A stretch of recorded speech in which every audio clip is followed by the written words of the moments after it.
This is the log of Magnus Carter, scientific observer aboard Space Force. We had reached the vicinity of Jupiter in the outer solar system when Lodric, who was keeping watch at the forward televiewer, reported that an alien ship was traveling alongside. Two figures, clad in spacesuits, left the craft, drifted over to the Space Force, and forced us to let them in. They held the crew at gunpoint and instructed us to put our ship into a new orbit. We were to travel to their mothership, which lay at anchor 500,000 miles away on the far side of Jupiter. If we refused, they would kill the ship electronically and leave us in it. Bearing in mind your threat to kill our ship stone dead and have us entombed in it... Yes? We'll willingly comply with your demand and put Space Force into a new orbit. Good. But in order to do that, we must ask both of you to leave our ship. If we leave it, we kill it. Why can't you move it, as ordered? We can. But when the rockets fire, the force is enormous. All crew must be strapped into their takeoff couches. Anyone not doing so is liable to suffer serious injuries. Ifwa will use a couch. Ifwa? She will stay and guard you. But we don't have a spare couch, that's what I'm saying. Ifwa could suffer a terrible injury. You'll both have to go back to your own ship. Ifwa will stay. There isn't room. Room will be found. But one of you will give up your takeoff couch for Ifwa. And where will he go? He will come with me to my ship. But to change speed and course, we need a crew of 4. Tell Ifwa what to do. What, in 5 minutes? That's impossible. No. You'll have to leave the ship. That's if you are serious about our moving to the far side of Jupiter. One of you will move and Ifwa will stay. But I've just explained I can't spare anybody, not in a tricky operation like changing orbit. You, your name. Magnus? No, you can't Put on take your pressure suit. You will come with me. Now. Commander Saxon will instruct Ifwa how to crew change of orbit. But you don't know the risk you're taking. That is my choice. Oh, very well. Lodric, start checking motor and fuel. Yes, Saxon. So much for talking them into leaving the ship. Well, at least we got rid of one of them. Poor old Magnus. Oh, they'd have taken one of us anyway. It's just as well it's him. He's not so useful as a crew member. He knows that. Right, get the ship ready. I'll operate the airlock for Magnus and Treya.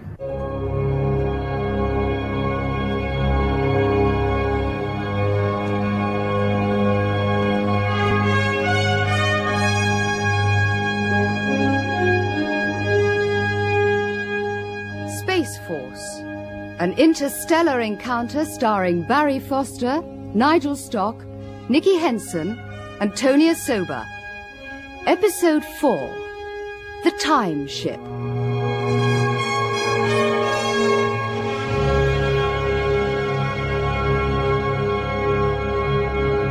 Hello? Saxon? Hearing you, Magnus. Safely aboard the alien ship, and you should see it. Extraordinary. You can tell us later. I certainly will. I've never seen anything like it. Treya wants to talk to you. Put her on. You will follow us. Keep close behind. No. This ship doesn't operate that way. I need to know the exact orbital angle to aim at. We can fire the motors only when we're in position. And when will that be?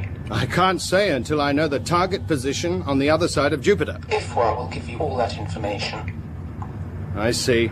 Tell me precisely what you need to know. The exact position of your ship, its orbital speed, and distance from the planet's surface. Computed. That was quick. What does it say? We reach apogee in 25 minutes. Well, that's not long enough. We'll never be ready. You must. You have no choice. I'm telling you, we need Do not at least... dispute with me. Begin work. 25 minutes Begin will not... working or I fire. You can't threaten me. Lodric, do as they say. No, Saxon, they can't force me. But we can. Why, you... Lodric, watch out, the gun! I'll get it. Careful, Chipper! No! What have you done to him? Stand back or I fire. No, Lodric, stay still! I'm not going to let... Lodric! You keep calm. What's happening, Ifwa? They're attempting to attack me. You are hurt? No, they have little strength. I will report this to Silver Control. Say they are unarmed, but dangerous. You all right, Chipper? I think so. I banged my head on the televiewer. God, she packs a punch like a mule. You surprised? 7 feet tall and the physique to go with it. That was a stupid thing to do, Lodric. Sorry, Saxon. Lucky for you, Chipper intervened. I got flung across the cabin for my trouble. Next time, I will shoot. Don't do anything like that again. I couldn't help it. She made me mad. Well, you can work off some of that aggression by getting the ship ready for orbit change. I'll check the motor and fuel supply. If what? Yes? I'll show you how to operate the safety straps and position your couch. No.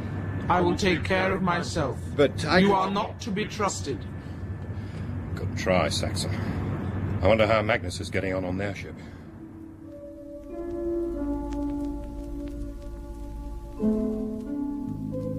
You can take your helmet off in here. The air is breathable. Thank you. Tell me, do all people where you come from have silver hair and silver skins? None of us has either. But you... The silver is sprayed on. It's a protection against radiation. Ah. Without it, the skin would discolor, even burn, and the hair and hands too. So what is the true color of your skin? It is much paler than yours. And your hair? Yellow. Yellow? I've never seen anyone with dark hair before, nor dark skin. Is the color applied by the wearer? Oh no, it's natural. A natural protection against sunlight. The rays from your sun are strong enough to do you harm. Not from here, they're not. The sun is nearly 500 million miles away. But on Earth, where we come from, it's only 93 million. You The don't rays can come be... from the Jovian planetary system. No. Then who is Arecibo? Arecibo? Arecibo is an old radio telescope that used to operate down on Earth. But we came to Jupiter to find him. To Jupiter? Why? When we pinpointed the direction of the message, it was in this region of the sky. Jupiter is the largest body, so we travelled from our star system. You're from another star system? The nearest to this one.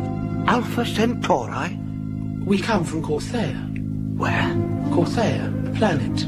It orbits the star you call Alpha Centauri. But that's more than 4 light years away. How long did it take? Wait. What's that? Wrist communication to Mothership. I have requested the information you require. She advises that the time taken to travel from our star system to yours was 1/12 of the Jupiter year.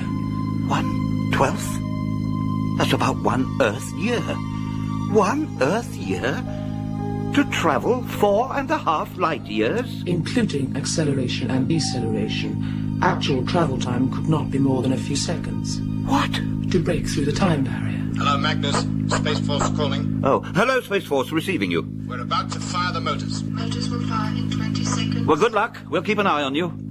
Keep out of the way. 17. Could be one almighty crash. Presumably, we also have to change orbit, Treya. Yes. Well, shouldn't we prepare for it? There is no need. But surely, when the motors fire and G increases... Acceleration is gentle. You'll hardly feel it. Then Space Force will pull away from us. Briefly. Ship accelerating. We shall overtake your ship in 15 minutes and arrive at the mothership in 19 hours.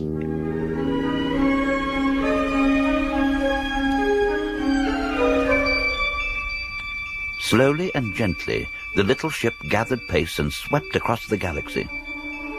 After we had passed the Space Force, I spent the journey gazing through the televiewer, observing the terrifying faces of Jupiter's minor satellites. From the tiny, irregularly shaped Almathea, hardly more than a lump of rock, to the larger, smoother, shiny surface of Europa, covered by a layer of ice 60 miles thick. But the most terrifying sight was the close-up view of Io, whose orbit is so close to the planet. The interior of Io is constantly on the boil. There is hardly a moment when a colossal volcano is not spewing red-hot debris hundreds of miles above the satellite's surface. By constantly ejecting its red-hot interior onto its own surface, Io is slowly turning itself inside out. I had totally lost myself in the contemplation of Jupiter's fiery and icy children, when Treya tapped me on the shoulder. Look there, in the center of the frame. That bright circle of light? That is our mothership. Bring her closer, with assume control. It fills the whole screen. Bigger if you want. Is that a ship? A spaceship? A starship. It must be colossal. It is average for this type of vessel. We shall soon be there. How do you slow down? We have been doing so for some time. But I didn't see you do anything. We are completely under the mothership's control. We home in on her beam. She slows us down. She brings us into the landing dock. It is all automatic. It makes Space Force appear primitive. How will they slow down to enter the landing dock? Saxon will handle it. With considerable help from the computer, of course. IF-4 must not come to any harm.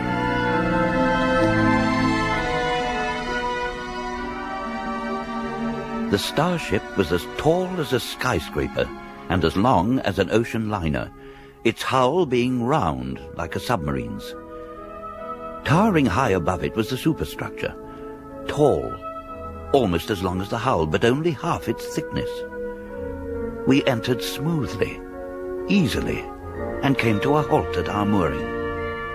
After donning our helmets, we stepped out onto the mooring platform and crossed it.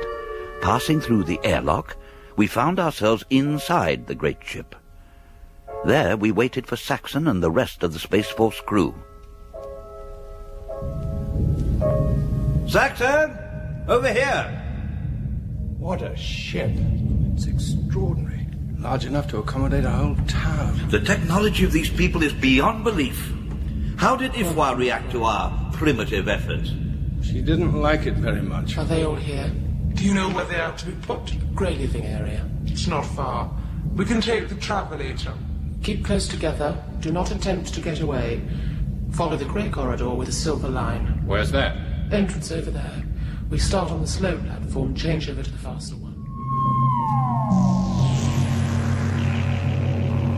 How much further? We are close now. Who are the people we keep passing? Members of the starship crew. Why are they dressed in coloured suits? The different colours indicate their trade. The colours of the corridors indicate the ship's area. What do these colours represent? In this area, mostly domestic. Grey, living quarters. The addition of silver indicates flying crew's living quarters. All flying personnel are dressed in silver. Yes. Treya explained to me that... We are now in grey living area. Enter third door on left. This is where you live. You will remain here until sent for. Where are you going? To the briefing room. And what happens to us? We must go. Well, surely you can tell us what's Silence. Down, Treya. May I ask one question? Yes. All the personnel we've seen aboard this starship appear to be women. There are no men aboard this craft except you. You mean of all the thousands of crew on this ship, there's not one man? None. But how about back home, where you come from? Corsair. You must have men there. I have never seen any. But there are thousands of you. Come, Treya. Just a moment. If you need anything, ask Jenny. Who's Jenny? She has been appointed to look after you. You mean she's here in this apartment? All queries must be addressed to her. We will see you again. Hey, wait a minute. There's something else. Open up. I haven't finished. How do you get this door open? Did you see how they did it? It just slid open, apparently, of its own accord. I shouldn't think it's meant to open. Not for us. I suppose not. Not to worry, we can ask Jenny. Treya said she was here. Where? Well, in this room, I suppose, the living quarters. Pretty sparse for living quarters. One room with 4 chairs in it. Are we supposed to sleep on these things? There's nowhere else that I can see. Here, what do you think all these different coloured buttons are? Why don't you press one and find out? Here goes then. There. Oh, well done, Chipper. Can you put the lights back on, please? Sorry. There.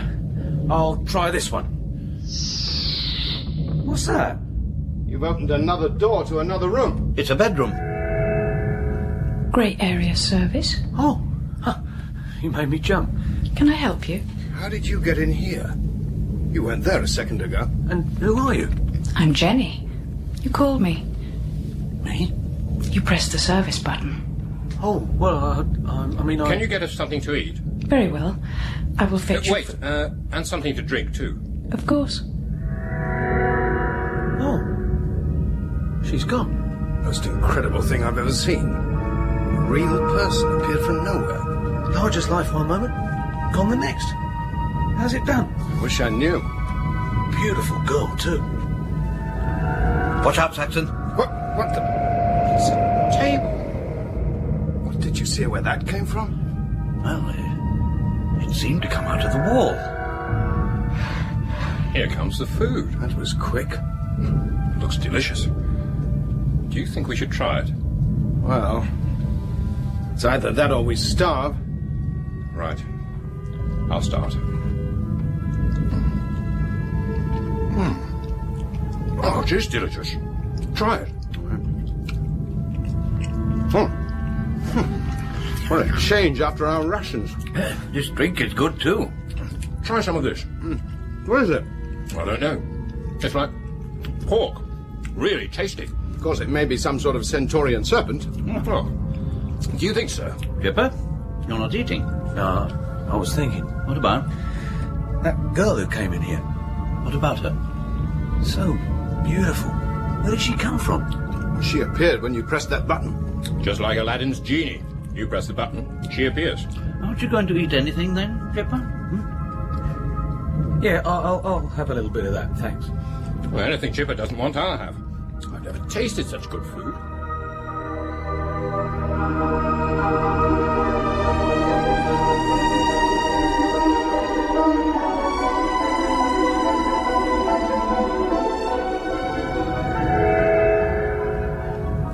You summoned me? Yes. You would like the table removed? Yes. Stand clear.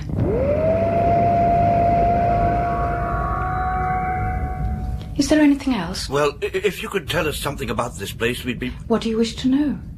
Well, what's likely to happen to us, for a start? You will be examined and categorized. You will then be taken back to Corthea, or cast adrift, in your own vessel. How else did you expect to be treated? Like human beings. If your classification is high, you might be taken to Lochtan. What happens there? That is where all Centaurian males are banished to. Whatever for? To work. Work? As slaves. Oh, he can't be so. Well, Unless you are lucky enough to be classified in the primary category. Which is? Breeding. Centaurian civilization may be all female, but it still has to reproduce. There are very few men lucky enough to be selected for that purpose. Lucky? Sounds like hard work to me. Oh, no. They lead a rich and easy life. Receive the best food, best living conditions. Sounds rather dull, then. Excuse me, what are the chances of being selected as a breeder? Do not get a mistaken impression of breeding. The chosen males are merely donors. Oh. There is no direct contact with any of the women. What do you look for in a donor, then? Not me, the council. To be a breeder, a male must have a supremely high intelligence quota, good physique and disposition. Oh, I see. Do you think that we would... No, it is unlikely. You do not even have the simple ability to communicate telepathically. Except you, Chipper. And you can hardly be said to have physique. Oh, I don't know. What about his IQ? His examination will reveal that. And where does this... Where did she go? She just vanished again. I don't understand. How does she do it?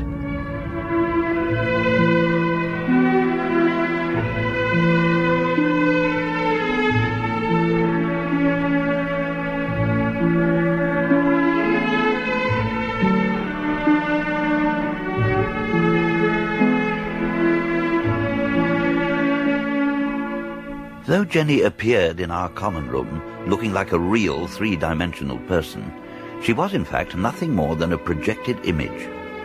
Even so, she carried a charm and personality that conquered us all. But especially Chipper. Whenever she appeared, and he pressed the service button on the least excuse, he spoke to her gently and warmly. She also had a special tone of voice for him, which affected him deeply. Soon it was obvious that Chipper was falling in love with this apparition, and to our consternation, the apparition appeared to be encouraging him. Then one time, Jenny appeared without being called.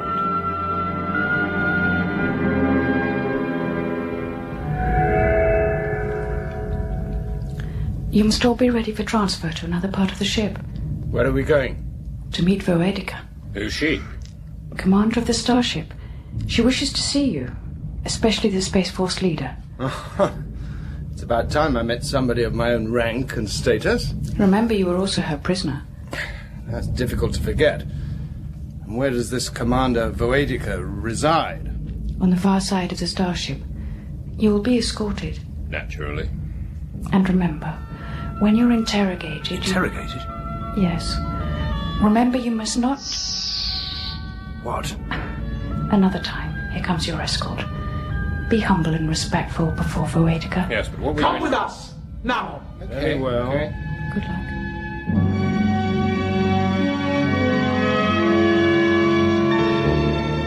We were taken through a number of moving corridors and carried upwards in the general direction of the front end of the ship. We must have climbed to about half the height of the superstructure when we reached the outer door of an airlock. We passed through and found ourselves in a huge chamber, the nerve center of the starship, its very brain. On a raised platform to one side sat a woman. Like all the Centaurian women, she was very tall, but appeared considerably older than any we had seen up to now. This was Voedica. Tell the Jovians to sit down. They are not Jovians, Highness. They are from Earth. Which is their commander? I am. Commander Saxon Berry. Is what you see on the screen the planet you hail from? Yes, it is. A remarkable picture. It's three-dimensional. How can they achieve such an incredibly close-up view? Is that where the Arecibo message came from? Yes. We thought it came from Jupiter. No. Earth. Earth is such a tiny planet. We thought it too small to be of any significance. It's a world full of life. And it must be the only one in this whole system that is. More than likely. How disappointing. Those little unmanned ships that have been flying around Jupiter, are they from Earth too? Yes. Sent here to investigate your radio signals. But they all died. That was our doing. We rendered their equipment useless. You did that to our ship too. The Space Force. Why? We did not expect to find anybody aboard. But life is what we came looking for. So we are glad to have found you. And now that you have us, what do you intend to do with us? That depends on the result of your interrogation. We were you, told... What is your name? Huh? Me? Of course. Oh, Chipper. Chipper Barnett. Take him down to interrogation. Return the others to their quarters. Yes, Voedica. Oh, no. Saxon! Wait a minute. If one goes, we all go. Take him away. Very well. No. Come with us. Let go of him! Help! Help him! You better... Stand back! Stand back, or we fire. Get the gun!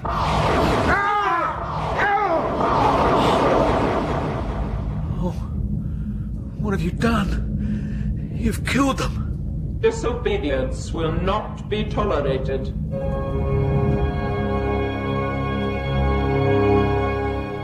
In that episode of Space Force, Chipper was played by Nicky Henson, Magnus by Nigel Stock, Saxon by Barry Foster, and Loderick by Tonya Sober, with Teresa Stretfield, Wendy Murray, Jenny Twigg and Lolly Cockrell. Space Force was written by Charles Chilton and produced by Paul Mayhew Archer.